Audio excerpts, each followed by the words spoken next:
Good morning students. હું છું Payalben Yagnik from Saraswat school રાતાવાપી અને આજે આપણે ચેપ્ટર નંબર 13ના પાર્ટ 2નો અભ્યાસ કરીશું. આપણે જે ચેપ્ટર સ્ટાર્ટ કર્યું છે એનું નામ છે હાઇડ્રોકાર્બન. એની અંદર આજના વિડીયોની અંદર આપણે સૌથી પહેલાં આલ્કેનના રાસાયણિક ગુણધર્મ જોઈશું. આલ્કેન સંયોજનો છે એના વિશે મેં તમને લાસ્ટ વિડીયોમાં બધા બનાવટ અને એનું નામકરણ કેવી રીતે થાય તે સમજાવ્યું હતું. એના રાસાયણિક ગુણધર્મ તમે જોશો તો ટોટલ 7 રાસાયણિક ગુણધર્મ છે. તો સૌથી પહેલાં તમને એ 7 રાસાયણિક ગુણધર્મ કયા છે તે યાદ રહેવા જોઈએ. તો એ 7 ગુણધર્મ છે વિસ્થાપન, દહન, નિયંત્રિત ઓક્સિડેશન, સમઘટકીકરણ, એરોમેટિકરણ, વરાળ સાથેની પ્રક્રિયા અને લાસ્ટ છે ઉષ્મીય વિભાજન. તો આની અંદરથી વારાફરતી આપણે એક એક પ્રક્રિયા જોઈએ. સૌથી પહેલી પ્રક્રિયા જુઓ અને એ છે વિસ્થાપન. રેડોક્સ પ્રક્રિયા આવી અને આના પહેલાંનું ચેપ્ટર હતું ત્યાં પણ મેં તમને સમજાવ્યું હતું વિસ્થાપન એટલે શું થાય. પરમાણુ એક નીકળે અને એની જગ્યાએ બીજો પરમાણુ જોડાય છે. તો આની અંદર જે આલ્કેન સંયોજનો હશે એ એક અથવા વધુ હાઇડ્રોજન પરમાણુઓ જે છે એ હેલોજન, નાઇટ્રો સમૂહ અને સલ્ફોનિક એસિડ સમૂહ વડે વિસ્થાપન કરે છે એને આપણે વિસ્થાપન કહીશું. હવે એની અંદર જે હેલોજિનેશનની પ્રક્રિયા છે એ ઊંચા તાપમાને કે વિસ્તૃત સૂર્યપ્રકાશ કે પારજાંબલી પ્રકાશની હાજરીમાં જ થાય છે. હવે જ્યારે વિસ્થાપન પ્રક્રિયા થાય ત્યારે શું થાય છે તે જુઓ. તો જે નિમ્ન આલ્કેન સંયોજનો હશે, નિમ્ન આલ્કેન સંયોજનો એટલે નીચા આણ્વીય દળવાળા, એટલે કે આલ્કેન શ્રેણીમાં જે સ્ટાર્ટિંગના આલ્કેન છે તે સંયોજનો, એની પ્રક્રિયા નાઇટ્રેશન કે સલ્ફોનેશન જે પ્રક્રિયા હશે એ તો આપતા નથી, માટે એની જે પ્રક્રિયા હશે એને આપણે વિસ્થાપન પ્રક્રિયા કહીશું. પણ આપણે આગળ કીધું તેમ હેલોજિનેશન પ્રક્રિયા સૂર્યપ્રકાશની હાજરીમાં એક આપે છે.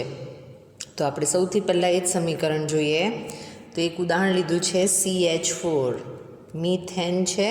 મિથેન છે એની અંદર 4 હાઇડ્રોજન આવેલા છે. વિસ્થાપન એટલે આ એક હાઇડ્રોજનનું વિસ્થાપન ક્લોરિન દ્વારા થશે અને આ H જે ક્લોરિનનો બીજો H નીકળશે એની સાથે HCl તરીકે દૂર થશે. એટલે પહેલી પ્રક્રિયા જે આપી છે પારજાંબલી કિરણની હાજરીમાં CH4નું વિસ્થાપન ક્લોરિન વડે તો ક્લોરોમિથેન મળે અને HCl મળે. હવે CH3Clની અંદર 3 હાઇડ્રોજન છે. તો આ 3 હાઇડ્રોજન વારાફરતી તમે એક હાઇડ્રોજન દૂર કરી શકો એવી વિસ્થાપન પ્રક્રિયા આપશે. તો હવે જુઓ ક્લોરોમિથેનને ક્લોરિનેશન એટલે ફરીથી એક ક્લોરિન હાઇડ્રોજનનું વિસ્થાપન કરશે એટલે તમને મળશે ડાયક્લોરોમિથેન. એના પછી ડાયક્લોરોમિથેન છે એની અંદર હજુ પણ 2 હાઇડ્રોજન છે.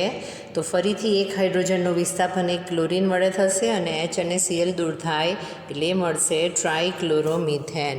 ટ્રાયક્લોરોમિથેન એટલે તમારા નોલેજ માટે લખવું હોય તો લખી રાખો, એને આપણે કહીશું ક્લોરોફોર્મ.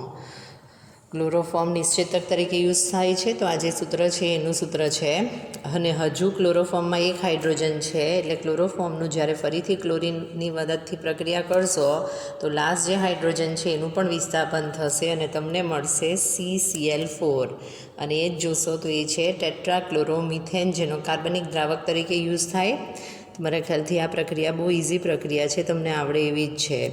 એની જગ્યાએ જ્યારે તમે ઇથેન લેશો અને એની ક્લોરિનેશન પ્રક્રિયા કરશો તો એની અંદર પણ જે એક હાઇડ્રોજન છે એનું વિસ્થાપન એક ક્લોરિનની મદદથી થશે અને તમને નીપજ મળશે CH3CH2Cl જેને જ આપણે કહીશું ક્લોરોઇથેન. હવે આપણે જોઈશું આ જે હેલોજિનેશનની વિસ્થાપન પ્રક્રિયા છે એની અંદર જે દરેક હેલોજન છે એની અંદર વિસ્થાપનનો ક્રમ, તે સિવાય જે તમારા આલ્કેન છે એની અંદર તમે તૃતીયક, દ્વિતીયક અને પ્રાથમિક પ્રકારના હાઇડ્રોજન જોઈ ગયા છો એના વિસ્થાપન જે છે એનો ક્રમ, તે સિવાય એની રાસાયણિક પ્રક્રિયા કેવી રીતે થાય છે તે જોઈએ. તો જે આલ્કેન છે એની અંદર હેલોજન સાથેની પ્રતિક્રિયાત્મકતામાં વેગનો ક્રમ જોશો તો fluorine greater than chlorine greater than bromine greater than iodine છે. ફ્લોરિન સૌથી વધારે વિદ્યુત ઋણ છે. અને હાઇડ્રોજન પરમાણુના વિસ્થાપનનો ક્રમ જોશો તો આપણને વેગનો ક્રમ મળશે તૃતીયક ગ્રેટર ધેન દ્વિતીયક ગ્રેટર ધેન પ્રાથમિક. તૃતીયક કાર્બન સાથે જોડાયેલો હાઇડ્રોજન તૃતીયક હાઇડ્રોજન હોવાનો. હવે ફ્લોરિનેશન પ્રક્રિયા જે છે એ પ્રચંડ હોય, આમ છતાં તમે એને નિયંત્રિત કરી શકો. પણ જે આયોડિનેશન છે અને ઇમ્પોર્ટન્ટ કરજો, એ ધીમી પ્રક્રિયા હોય છે અને પ્રતિવર્તી હોય છે. અહીંયા તમે સમીકરણ જોઈ શકો છો, પ્રતિવર્તી પ્રક્રિયાનું સમીકરણ, અને વધારાનો હાઇલાઇટ કરજો. આ પ્રક્રિયામાં HNO3 અને HiO3 જેવા ઓક્સિડેશન કરતાની જરૂર પડે. એટલે સૌથી પહેલાં જે ક્લોરિનેશન પ્રક્રિયા જોઈ ગયા ત્યાં વિસ્થાપન થયું, એવું જ અહીંયા પણ એક હાઇડ્રોજનનું વિસ્થાપન એક આયોડિનથી થશે. એટલે તમને મિથાઇલ આયોડાઇડ અને HI મળવાનો. એક હાઇડ્રોજન નીકળશે અને તે એક આયોડિન સાથે જોડાશે એટલે HI બનાવશે. અને હવે ત્યારબાદ એની પ્રક્રિયા આપણે જોઈ ગયા કે HNO3 અથવા HiO3 જેવા ઓક્સિડેશન કરતાની જરૂર પડે, એની સાથે વિસ્થાપન થશે ત્યારે એની અંદરથી તમને મળશે આયોડિન પ્લસ H2O. અને જ્યારે ઇક્વેશન બેલેન્સ કરશો તો અહીંયા આગળ તમે જોઈ શકો, જ્યારે 5 મોલ HI લખશો ત્યારે ઇક્વેશન બેલેન્સ થશે. ટોટલ 5 + 1 6 છે એટલે 3 I2 લખવું પડે, અને ટોટલ 6 હાઇડ્રોજન છે એટલે 3H2O. તો આપણે જે પ્રક્રિયા જોઈ ગયા હેલોજિનેશન, તો એ જે પ્રક્રિયા છે મુક્તમૂલક હેલોજિનેશન પ્રક્રિયા દ્વારા થાય. મોસ્ટ ઇમ્પોર્ટન્ટ છે. ઘણીવાર સ્પર્ધાત્મક પરીક્ષામાં તમને મુક્તમૂલક છે, કેટાયનિક, એનાયનિક એ રીતના સવાલ પૂછાય તો હાઇલાઇટ કરો. અને હેલોજિનેશન પ્રક્રિયા જે થવાની છે એ ટોટલ 3 તબક્કામાં થશે. એટલે હવે આપણે મિકેનિઝમ જોઈશું, જેને તમે ક્રિયાવિધિ કહેશો. એટલે ક્રિકેટ મેચની અંદર જે સ્લો મોશન આવે એટલે તેમાં તમે એક સ્ટેપ જોઈ શકો, એ રીતે ક્રિયાવિધિની અંદર તમને એક સ્ટેપમાં ખ્યાલ આવશે કેવી રીતે આલ્કેન મળે છે. તો સૌથી પહેલાં જુઓ એને પ્રક્રિયાના 3 તબક્કા. એના નામ છે પ્રારંભન, સંચરણ અને સમાપન. ચલો તો સૌથી પહેલાં શરૂઆત કરીએ પ્રારંભ. તો પ્રારંભની અંદર જે વિસ્થાપન પ્રક્રિયા છે એની અંદર આપણે હેલોજિનેશનમાં ક્લોરિનેશન લઈએ. તો આ ક્લોરિનેશન પ્રક્રિયામાં સમભાગી વિભાજન થશે અને પ્રકાશ અથવા ગરમીની હાજરીમાં થાય. સમભાગી વિભાજન થવાનું એટલે આ ક્લોરિન એક ઇલેક્ટ્રોન લેશે અને આ ક્લોરિન એક ઇલેક્ટ્રોન લેશે એટલે મુક્ત મૂલક બનવાનો, ક્લોરિન મુક્ત મૂલક. એ જ અહીંયા લખીને આપ્યું છે જુઓ. એની અંદર પ્રકાશ અથવા ગરમીની હાજરીમાં ક્લોરિનના સમવિભાજનથી પ્રારંભ થાય અને CCl બંધ કાર્બન અને કાર્બન હાઇડ્રોજન કરતાં નિર્બળ હોવાથી તે સરળતાથી તૂટે અને તમને ક્લોરિન મુક્ત મૂલક મળે. ચલો એના પછી બીજો તબક્કો જુઓ અને એ છે સંચરણ. એની અંદર શું થશે, તો જે ક્લોરિન મુક્ત મૂલક પ્રારંભમાં બન્યો છે એ મિથેન અણુ પર હુમલો કરીને CH બંધને તોડીને પ્રક્રિયાને પુરોગામી દિશામાં આગળ લઈ જશે અને પરિણામે મિથાઇલ મુક્ત મૂલક અને HCl બને. એટલે એની અંદર જે પ્રક્રિયા થશે આ મિથેન છે અને એની ઉપર જે Cl મુક્ત મૂલક છે એ હુમલો કરશે. હવે Cl મુક્ત મૂલક હુમલો કરશે ત્યારે શું થશે તે જુઓ. તો આ જે કાર્બન અને હાઇડ્રોજન છે એની અંદરથી આ હાઇડ્રોજન એનો ઇલેક્ટ્રોન લઈ લે એટલે હાઇડ્રોજન મુક્ત મૂલક બન્યો અને તે હાઇડ્રોજન જે છે એ Cl સાથે જોડાઈને HCl બનાવી દેશે અને અહીંયા આગળ જે એક ઇલેક્ટ્રોન છે એ કાર્બન લઈ લેશે. પરિણામે તમને મિથાઇલ મુક્ત મૂલક બનવાનો, જેને આપણે CH3 ડોટ તરીકે દર્શાવીએ. એ જ અહીંયા લખીને આપ્યું છે જુઓ, CH3 ડોટ. અને આ મિથાઇલ મુક્ત મૂલક જે છે એ બીજા ક્લોરિન પરમાણુ પર હુમલો કરશે અને પરિણામે ક્લોરિન અણુના સમવિભાજનથી બીજો ક્લોરિન મુક્ત મૂલક બને અને CH3Cl બને. એટલે આ જે 2 Cl પરમાણુ છે એની અંદર સમભાગી વિભાજન થાય એટલે ક્લોરિન અને આ ક્લોરિન પોતાનો ઇલેક્ટ્રોન લઈ લેવાના અને આ બંને એકબીજા સાથે જોડાઈ જશે, એક ઇલેક્ટ્રોન છે, અને પરિણામે બનશે CH3Cl અને ફરીથી બનવાનો Cl મુક્ત મૂલક, ક્લોરિન મુક્ત મૂલક બનશે. હવે તમે પ્રક્રિયા અને સમીકરણ નંબર 1 આપો અને સમીકરણ નંબર 2 આપો તો એમાં તમે જોઈ શકો છો કે A ને Bમાં ઉત્પન્ન થયેલો CH3 મુક્ત મૂલક અને ક્લોરિન મુક્ત મૂલક છે, બંને છે એ પુનઃ યોગ્ય સ્થિતિ પ્રાપ્ત કરીને શૃંખલા પ્રક્રિયાનો પ્રારંભ કરશે.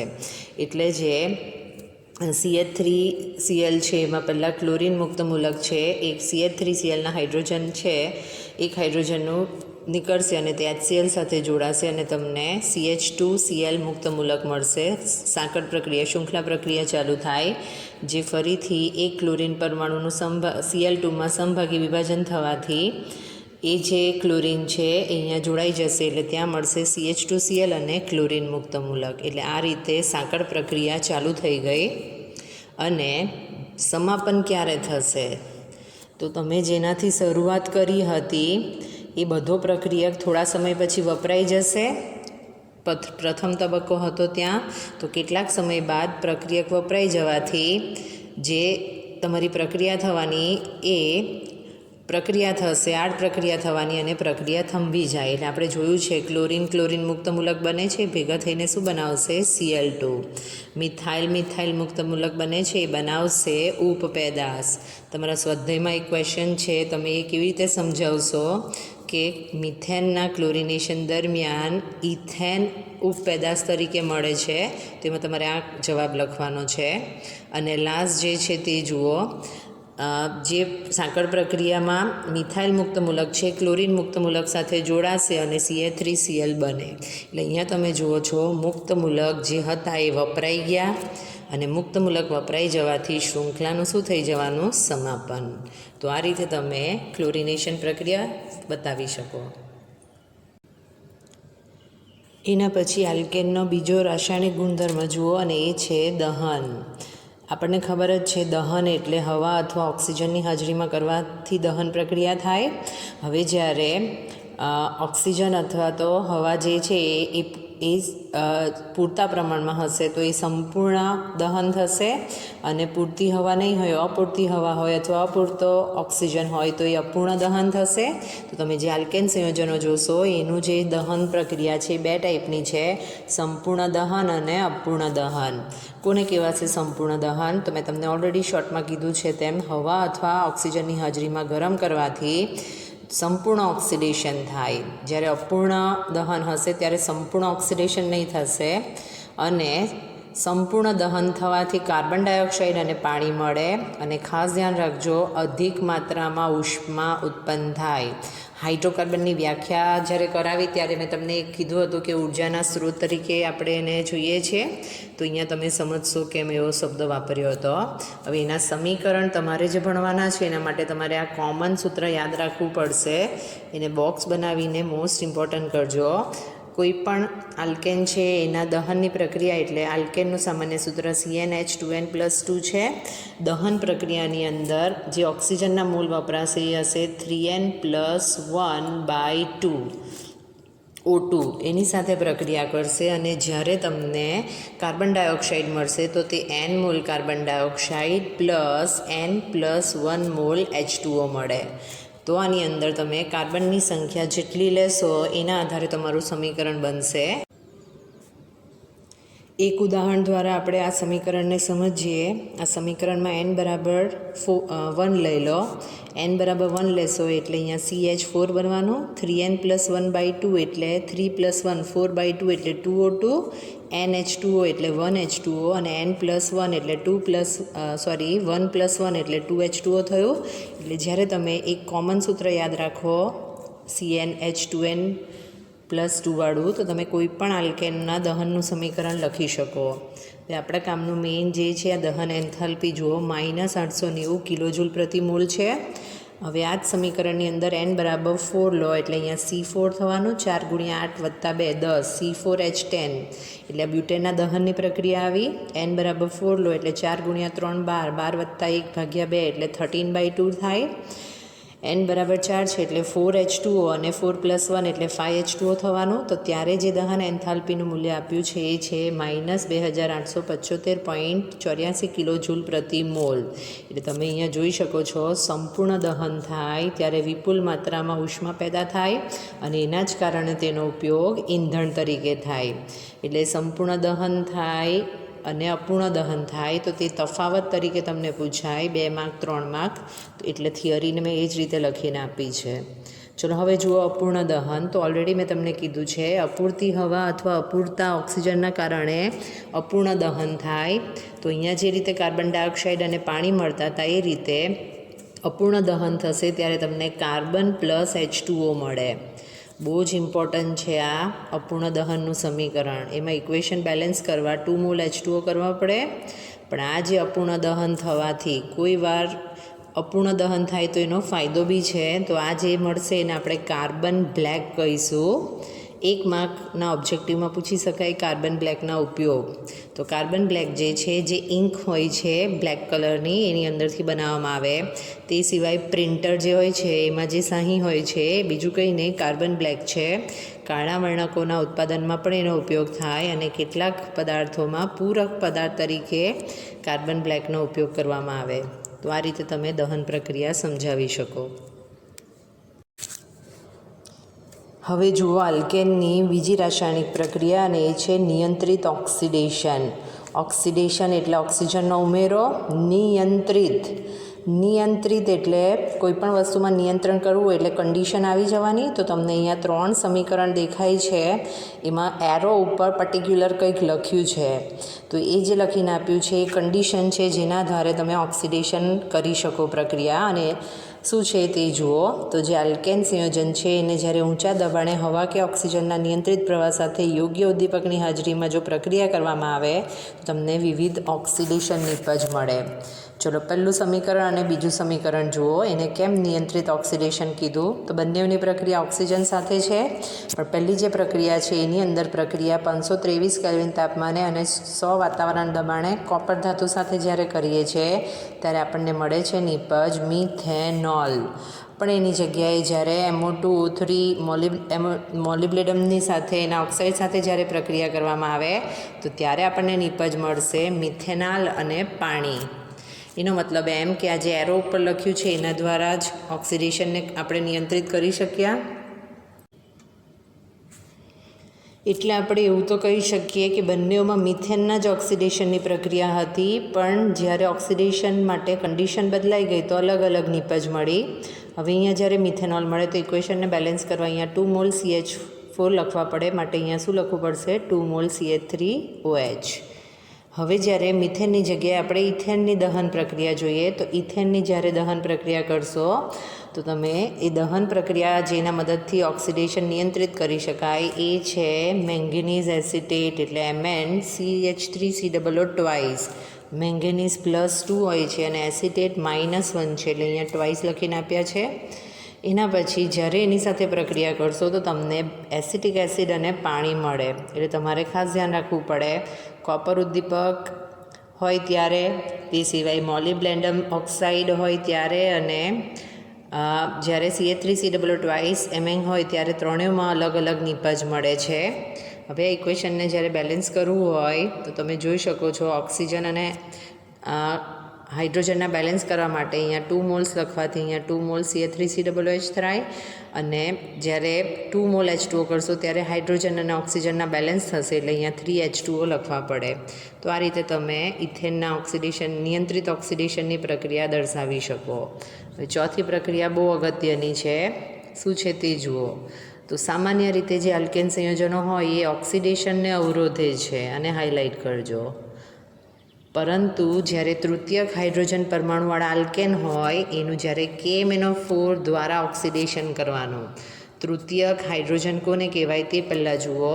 તો ફર્સ્ટ લેક્ચરમાં જ આપણે જોઈ ગયા હતા, જે કાર્બન અન્ય 3 કાર્બન સાથે જોડાયેલો હોય એને તૃતીયક કાર્બન કહેવાય, અને તૃતીયક કાર્બન સાથે જોડાયેલો જે હાઇડ્રોજન હોય એને તૃતીયક હાઇડ્રોજન કહેવાય. અહીંયા આપણે જે ઓક્સિડેશન પ્રક્રિયા કરવાની છે એમાં તમને કહી દીધું છે તૃતીયક હાઇડ્રોજન પરમાણુવાળો આલ્કેન. એટલે અહીંયા તમે જોઈ શકો છો આ તૃતીયક હાઇડ્રોજન છે 2મિથાઇલ પ્રોપેન. એનું જ્યારે ઓક્સિડેશન કરો, ઓક્સિડેશન એટલે ઓક્સિજનનો ઉમેરો, તો અહીંયા તમને જે નિપજ મળે એમાં તમે OH સમૂહ દાખલ ઓક્સિજન જે છે એના આધારે ઓક્સિજનનો ઉમેરો થયેલો એવું જોઈ શકો છો, અને એનું જે નામ બનશે એ બનશે 2મિથાઇલ પ્રોપેન 2ઓલ. લાંબામાં લાંબી કાર્બન શૃંખલા કરવાની. તો આ રીતે તમે નિયંત્રિત ઓક્સિડેશન કરી શકો. સામાન્ય રીતે ઓક્સિડેશનને અવરોધે છે, પરંતુ તમે કન્ડિશન લગાવી દીધી માટે તેના ઓક્સિડેશન પ્રક્રિયા થાય, અને દરેકની અંદર તમને અલગ અલગ નિપજ મળે. એના પછી બીજી પ્રક્રિયા જુઓ અને એ છે સમઘટકીકરણ. આનો ઉપયોગ આપણે આગળ કર્યો છે. તો જે એન આલ્કેન સંયોજનો છે એને નિર્જળ AlCl3 અને HCl વાયુની હાજરીમાં પ્રક્રિયા કરવામાં આવે. એન એટલે રેખીય આવવાના બધા આલ્કેન, તો એનું શૃંખલા સમઘટકમાં રૂપાંતર થાય.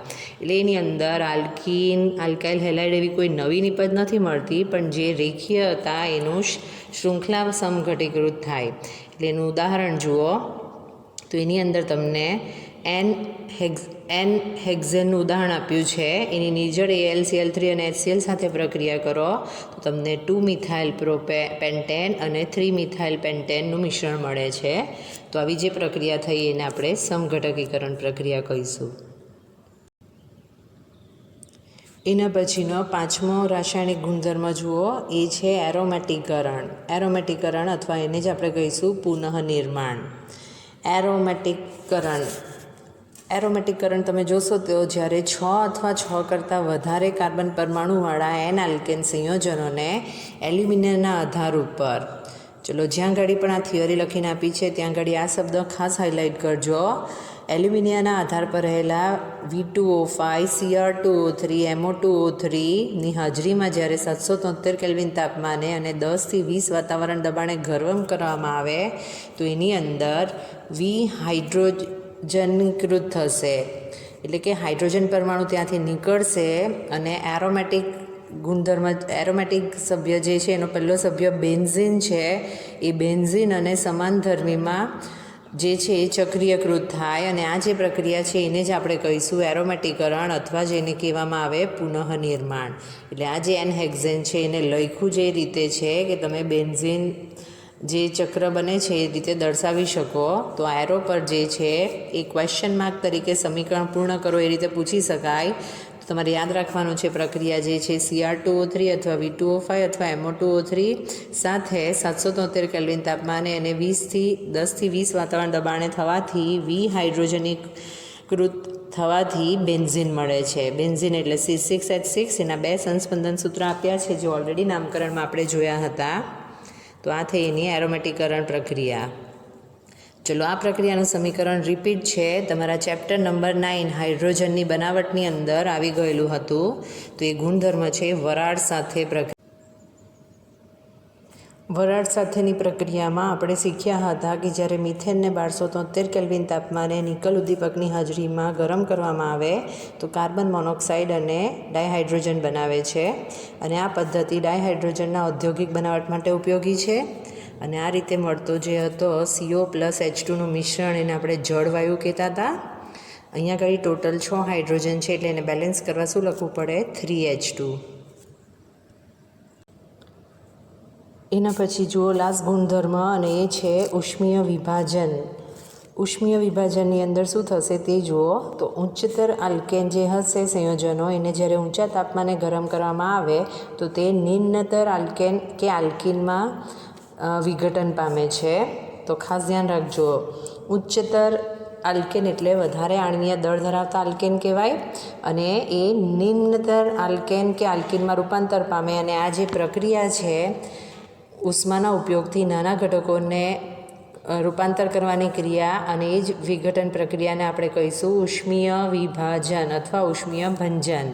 તો અહીંયા તમને ઉદાહરણ આપ્યું છે જ્યારે હેક્ઝેનને 773 કેલ્વિન તાપમાને પ્રક્રિયા કરવામાં આવે તો તમને અલગ અલગ નિપજ મળે છે. સૌથી પહેલી નિપજ C6H12 પ્લસ H2, બીજી નિપજ C4H8 પ્લસ C2H6, ત્રીજી નિપજમાં મળશે C3H6 plus C2H4 plus CH4. એટલે તમને અહીંયા કીધું ને આલ્કેન અને આલ્કેન કે આલ્કેન સંયોજનમાં વિઘટન થાય તો તે જ પ્રક્રિયાનું આ સમીકરણ છે.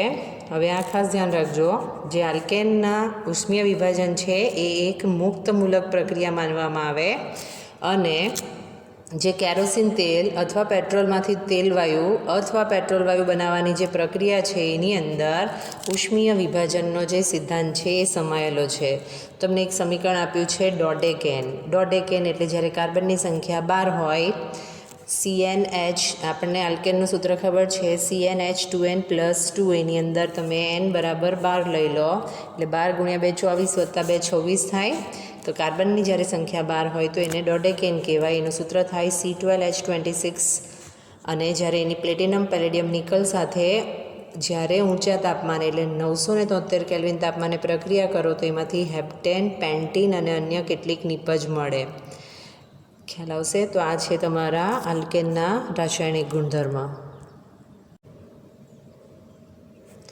એના પછી નેક્સ્ટ ટોપિક જુઓ અને એ છે સમરૂપણ. તો જે નીટની એક્ઝામ, પર્ટિક્યુલર જે નીટની એક્ઝામ હોય છે એના માટે આ જે સમરૂપણ થિયરી છે એ બહુ અગત્યની છે.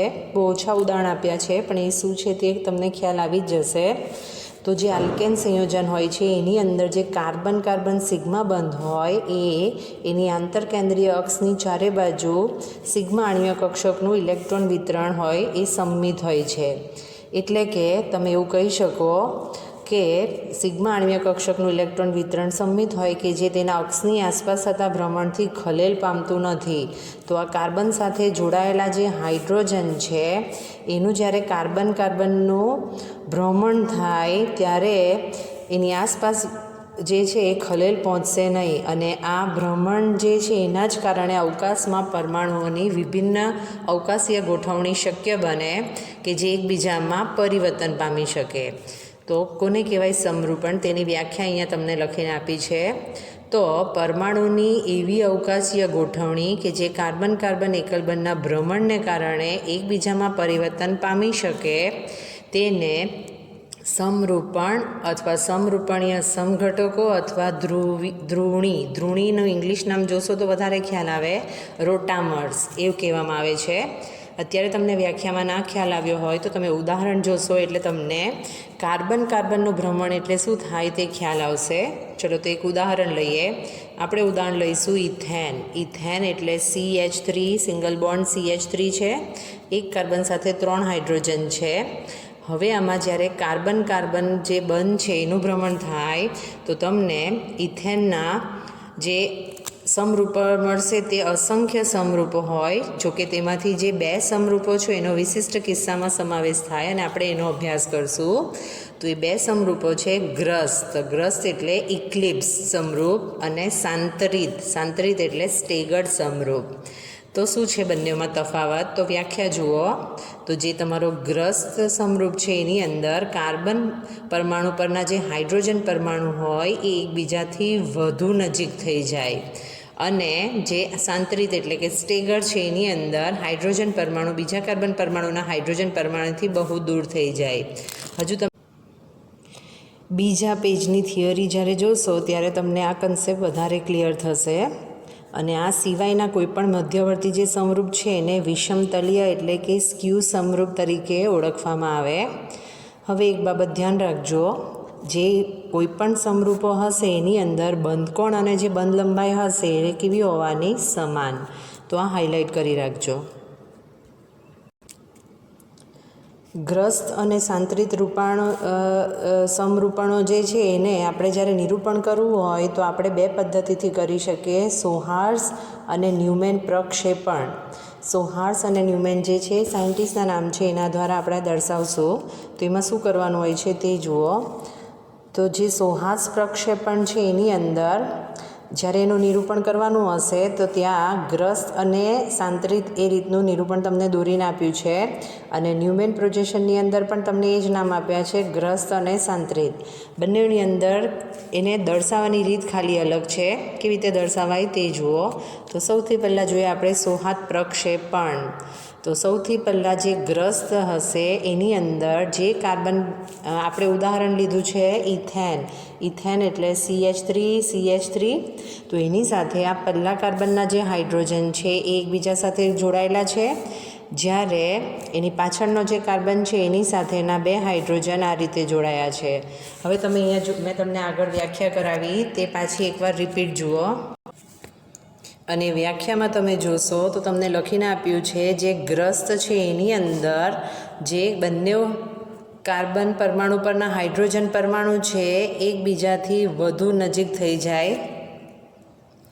એટલે આ તમે એનું નિરૂપણ દર્શાવી શકો છો. જે હાઇડ્રોજન પરમાણુ છે એકબીજાથી નજીક થાય અને જ્યારે સાંત્રિત સ્વરૂપ જોયું છે. તો સાંત્રિત સ્વરૂપમાં તમે જોઈ ગયા હતા કે આ સાંત્રિત સ્વરૂપમાં જે હાઇડ્રોજન પરમાણુ છે એ હાઇડ્રોજન પરમાણુ એકબીજાથી બીજા કાર્બન પરમાણુના હાઇડ્રોજન પરમાણુથી દૂર ગોઠવાય. એટલે સાંત્રિતની અંદર જ્યારે તમે હાઇડ્રોજનની ગોઠવણી જોશો તો આ પહેલા કાર્બનના જે હાઇડ્રોજન છે એની ગોઠવણી છે અને આ જે છે એ બીજા કાર્બનના હાઇડ્રોજનની ગોઠવણી છે.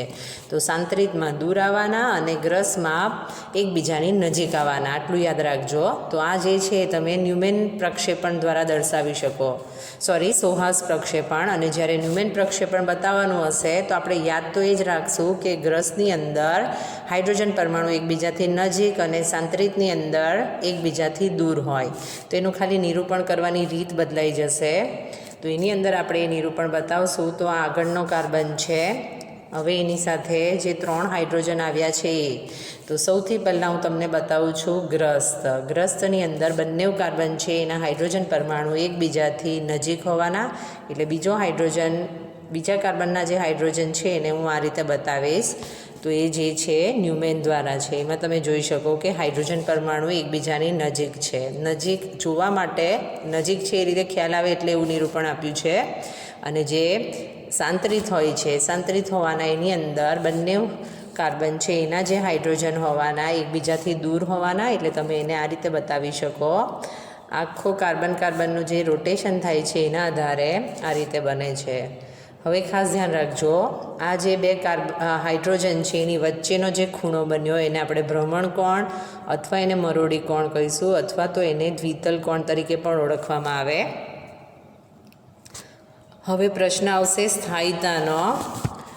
તો સૌથી પહેલાં જુઓ, બંને ગ્રસ્ત સ્વરૂપ જે છે તો એમાં CH બંનેનું ઇલેક્ટ્રોન વાદળ એકબીજાથી એટલા નજીક હોય કે તેમાં ઇલેક્ટ્રોન વાદળ વચ્ચે અપાકર્ષણ ઘટતું જાય અને પરિણામે એને દૂર કરવા માટે વધુ ઉર્જાની જરૂર પડે. માટે સ્થાયીતામાં શું થાય? ઘટાડો. કારણ કે બધા જે હાઇડ્રોજન છે બંને કાર્બનના એકબીજાની નજીક ગોઠવાયેલા છે. એની સામે જે સાંત્રિત હોવાના, એ સાંત્રિતની અંદર બંને કાર્બનના હાઇડ્રોજન છે એકબીજાથી શું છે? દૂર ગોઠવાયેલા. દૂર ગોઠવાયા એટલે ઇલેક્ટ્રોન વાદળ એકબીજાને મહત્તમ અંતરે હોવાના. અંતર વધે તેમ ન્યૂનતમ અપાકર્ષણ એટલે ન્યૂનતમ ઉર્જા, પરિણામે મહત્તમ સ્થાયીતા. એટલે કે તમારું જે સાંત્રિત સ્વરૂપ છે એ ગ્રસ કરતાં વધારે સ્થાયી છે. હવે એમાં નવી વ્યાખ્યા ભણવાની આવશે અને એ છે મરોડી વિકૃતિ. મરોડી કોને કહેવાય મેં તમને સમજાવી દીધું. તો મરોડી વિકૃતિ એટલે શું તે જુઓ. તો જે ઇલેક્ટ્રોન વાદળો વચ્ચેની અપાકર્ષી પારસ્પરિક ક્રિયા છે કે જે સમરૂપણની સ્થાયીતાને અસર કરે એને મરોડી વિકૃતિ કહેવામાં આવે. અને ખાસ ધ્યાન રાખજો, જે મરોડી વિકૃતિની માત્રા છે કાર્બન એકલબંધના ભ્રમણ કોણ પર આધાર રાખે, જેને દ્વિતલ કોણ અથવા મરોડી કોણ તરીકે ઓળખવામાં આવે. અને જે ઇથેનના બધા જ સમરૂપો આપણે જોઈ ગયા, તો એની અંદર જે મરોડી કોણ હશે એ સાંત્રિત સ્વરૂપમાં ન્યૂનતમ હોવાનો અને ગ્રસ્ત સ્વરૂપમાં મહત્તમ હોય છે. MCQ તરીકે ઓબ્જેક્ટિવ ટાઈપના ક્વેશ્ચનમાં તમને પૂછી શકાય. તો આટલી જે થિયરી જોઈ ગયા એના ઉપરથી જો કોઈ તારણ કાઢવું હોય તો તારણ શું નીકળશે? તો જે ઇથેન છે એની અંદર કાર્બનનું જે ભ્રમણ હોય એ સંપૂર્ણ મુક્ત નથી. આપણે જે 2 સમરૂપો જોઈ ગયા, 2 ચરમ સમરૂપો છે, એની વચ્ચે ઉર્જાનો તફાવત જે છે એ છે 12.5 કિલોજૂલ પ્રતિ મોલ. હવે આ જે તફાવત છે ખૂબ જ ઓછો છે એવું કહેવાય. અને સામાન્ય તાપમાને જે ઇથેન અણુ છે એ આંતરાણ્વીય સંઘાત દ્વારા, હવે ખાસ ધ્યાન રાખજો, ઉષ્મીય અને ગતિજ ઉર્જા મેળવે છે. અને એ જે વેલ્યુ હશે એ 12.5 કિલોજૂલ પ્રતિ મોલ જેટલા ઉર્જાના અવરોધને જે પાર કરવા માટે જરૂરી ઉર્જા છે એ એટલા માટે પૂરતી હોય છે. એટલે કે ઇથેનમાં કાર્બન એકલબંધના જે ભ્રમણ છે એના બધા પ્રાયોગિક કાર્ય માટે લગભગ મુક્ત હોય એવું થઈ ગયું. એટલે કાર્બન જે છે એકલબંધ એ ભ્રમણ કરી શકે છે. અને એટલે આપણે એવું કહી શકીએ કે જે ઇથેનના વિવિધ સમરૂપણો છે એને જો અલગ કરવા હોય તો એ શક્ય નથી. તો આ રીતે તમે સમરૂપણ સમજાવી શકો.